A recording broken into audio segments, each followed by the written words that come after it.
Well, my first guest is a puppet master, and in a very cool way. But he is a brilliant man and has done some amazing work, and some beloved characters have been brought to life from Return of the Jedi by his hands. And let's take a look at these screens.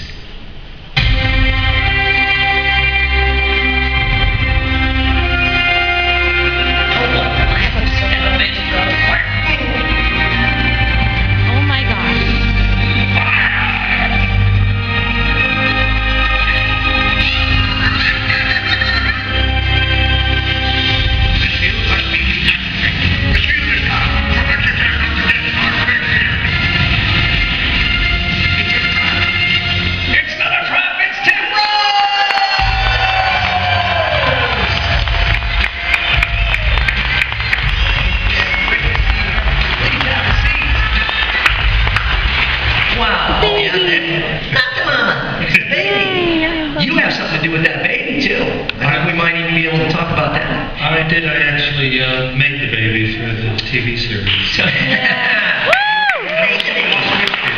Wow, yeah, the boss as well. Well, welcome back here to Star Wars Weekend. This is your second day. Are you feeling good? Are you enjoying it? I am.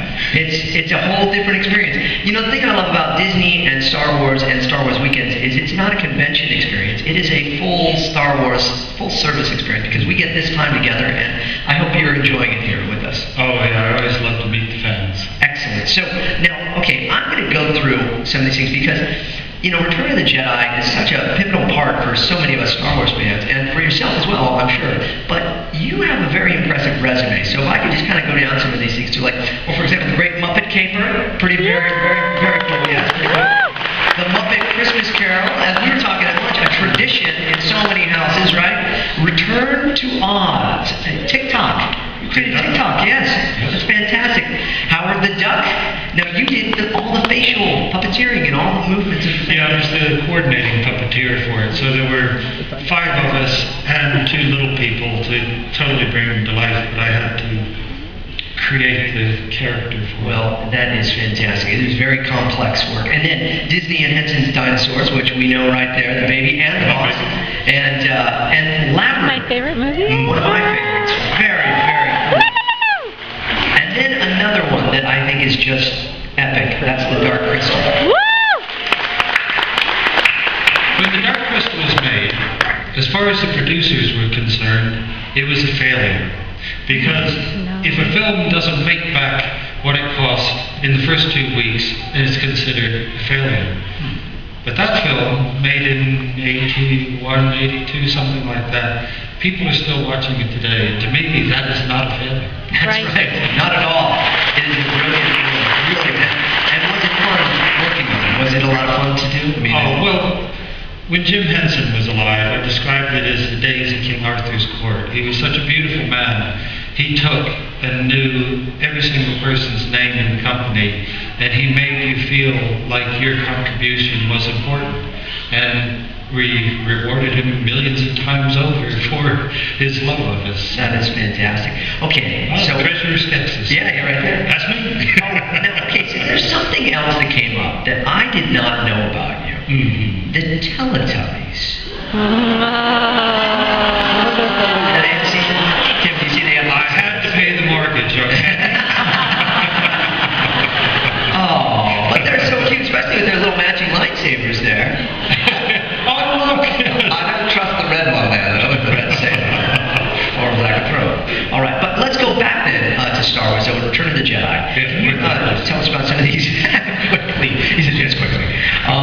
Some of these characters you brought to life. Cy Snoodles, really very cool. Before the whole digital thing, it was you doing the whole puppeteering on that. But Salacious Crumb, one of my all-time favorites. Your little friend sitting right here on the pillow. So Salacious, was that a fun one? As fun as it was for us to see Salacious, was it as fun to do? Well, he was my alter ego.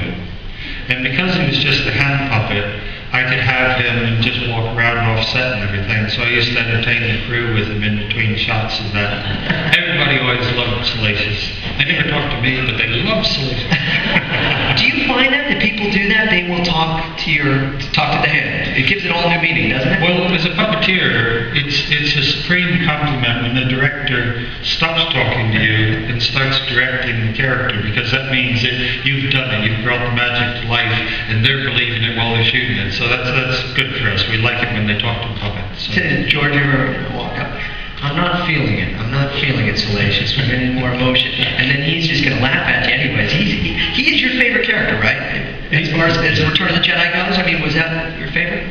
Yeah, that was the one I enjoyed doing the most. Yeah. Why do you suppose he's your favorite as well? Is it the name or just his embodiment? What was it? I think just really... Basically, I said, what would you like me to do with this character? And they said, well, puppeteer it. And so I was just sort of left up to my own devices, and I looked up the name Salacious and been enjoying the misfortunes of others. So I said, okay, Salacious by name, Salacious by nature, and a lot more people got fed to the Rancor pit monster than you ever see in the final cut. And every time one went down there, Salacious was right on the edge going, because he loved it, listening to the bones crunch and everything. I love the character. But one person that was not a fan of Salacious Crumb was Harrison Ford. Is that correct? Han Solo was it. You shared with us a little before, but can you tell us a little bit about what happened, your interaction with Harrison Ford and Salacious Crumb? Okay, I have to set up the scene here. Okay. You have to understand it was a very important day and there was a lot of pressure on set. In Empire Strikes Back, he had been frozen into the carbon. So it was very crucial that we got this scene right, whether he got unfrozen or not. Personally, I thought whether he got unfrozen depended on how much money he was going to ask for to do that movie, but he could have ended up a prop at the back of Jabba's palace. So we did the first take of the scene. He comes sliding down out of the carbon. Carrie runs in the door, plants a big smack around him. The curtains open, and Jabba and all his cronies go, "We saw you kissing, we saw you kissing." And we'd waited 4 hours for this moment, so we really went for it and did it. Harrison quite rightly went over to the director and he said, "Excuse me, but are the puppets going to make all that noise during my line of dialogue? Because I don't want to have to do the ADR and overvoice myself." So Richard Markman came over and he said, "I love what you guys did, but on take 2, could you do it in mime and not make any noise so we don't spoil sound?" So take 2, he slides out of the carbon, Carrie runs in, kisses him, the curtains open, and we go like that. Now the director, as I said, with a lot of people, they like to talk to Salacious. So the director, Richard Markman, came and sat next to Salacious, and I'm under the floor with my hand up through there like that, and he's sitting right there, and I thought I was talking to him through the floor. Unfortunately, what I didn't know was the sound guy had turned up the volume on my microphone, which went to a floor speaker in case I needed to say anything important. So the director said, "So, Salacious, what did you think of that last shot?" And Salacious looked up at him and said, "Yeah, the shot was all right, but this Harrison geezer, is he going to talk during my laugh? Because it's really putting me off." Thank you. Yeah. And that's exactly what the entire film crew who was on set at the time did as well. Unfortunately, Mr. Ford didn't find it so funny, and he left the stage and went to his dressing room and said he was not returning to set until the bleep, bleep, bleep, bleep, who had said that, was fired from the production. So first thing I knew about it was an AD on his hands and knees, crawling through all the muck under set, and he comes up to me and says, "Tim, I got some really bad news for you. Harrison's really upset with what you said, and he's not coming back to set until you're fired off the production." Well, can I apologize to him? I was only joking around. I didn't mean anything by it or anything. He said, "No, I'm afraid we're going to have to fire you." So I started getting out of the puppet, and I said, "Yeah, but if I'm fired, who's going to do the puppet for the rest of the show?" And he looks around like this, and he says, "Well, you are. But if anybody asks you, you got to tell them you're the new guy." And on the call sheets, it actually said, "Salacious Crumb, the new guy." Oh, man, that is awesome. Salacious. Why not be salacious? Yeah, that's Harrison Ford. pleased with it. But, okay, so another character that has just become so wildly popular now, Admiral Akbar. I don't know why. What, how many words? It's a trap. 3 words. 3 words. It's amazing. And was it fun being Akbar? Oh, it was great. I mean, I'm at the right age where when the first Star Wars movie came out, my buddy and I went to the cinema, had our feet up on the back of the seats, pretending we were flying X-Wings and all that. And by the 3rd movie, I had my own spaceship. So as a young guy, how much cooler does it get than that? Yeah. We have some footage of you too, like getting into the whole gear here, because it is interesting. I think all of us kind of just think of Akbar as this piece, but you were doing... Okay, there were 2 versions of Akbar. There was the full bodysuit version where you see me like standing there in the room with everybody. And then this was a hand puppet that I created, which had more facial expression and movement, and was puppeteered Muppet style. Wow. There you can see my head inside of there, and I had a little monitor that I could see. Now Mike Quinn behind me there, who also did Nine Numb in the movie, he's doing the eye blinks for me there, and I think I had a bit of nostril flare and a little curl on the chin, and then I did the dialogue in the mouth. And another guy, Richard, is doing my hand for me on the other side. That's amazing. And that's the way we did the close-up shots for Akbar.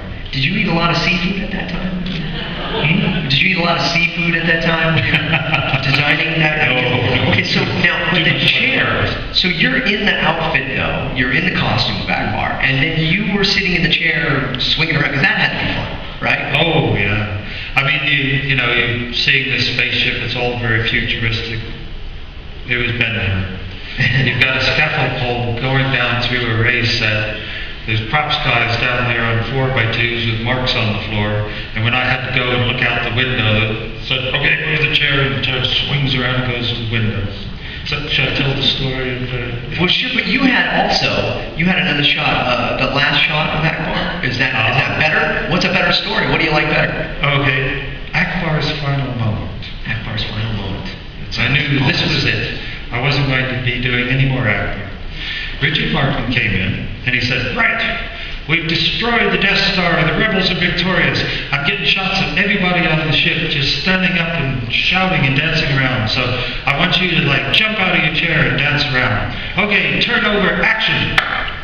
And I sat in the chair there and the camera was rolling and I thought about it and I thought, all those beautiful young people who helped us battle this Death Star, who can't fly their X-Wings back home again.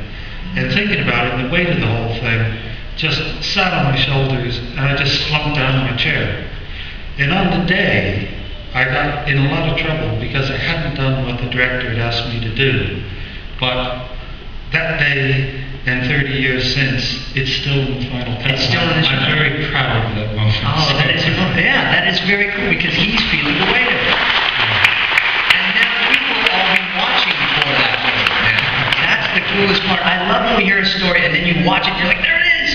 Remember Tim Rose was talking about it? There it is right there. That is the other awesome. time we stand up and go, we won, yeah, but you did it now. Okay, good. We got it. Yeah, now I got the other version, so put it in. Now, okay. Tim, I've got a question. These are ping pong balls. Ping pong balls with a little black felt, like Velcro kind of parts. The part that isn't the soft part of Velcro. But in a hand of a master puppeteer, this becomes something else, right? Because with me, it's just a couple of ping balls. Because Frank Oz isn't here today, I shall attempt to do this myself. Okay. Right, now Tim had a thing that he called the magic triangle. Okay. And the triangle was the puppet's 2 eyes and a rigid nose. So even if he's not talking, you can tell what they were thinking, like just by tilting the head. It's like it gives him a bit of a quizzical look and he's looking around. And then when he starts talking, I don't know what voice to use, but when he starts talking, then he comes alive even a little bit more. It is amazing. And okay, so I have. Okay, so now you're going on 2 fingers. So you're doing like that. Okay, put them there, and mine doesn't look as cool already. It doesn't look as cool. Okay, so now you're holding your hand like that. Okay, good. Practices. So now what am I gonna do? When you talk, if you move the top part of your hand, then your eyes are going to go like that. That's not what people do when they talk. They look at you. So what you do to move the mouth is you just roll the head forward guys are playing, so it's looking where you want to look. And then you can talk as well. All right. And then you can sing a song. Oh, I'm ugly as sin. But beautiful's out ugly sin. If you're ugly like me, you're in good company. 'Cause there's millions of us who are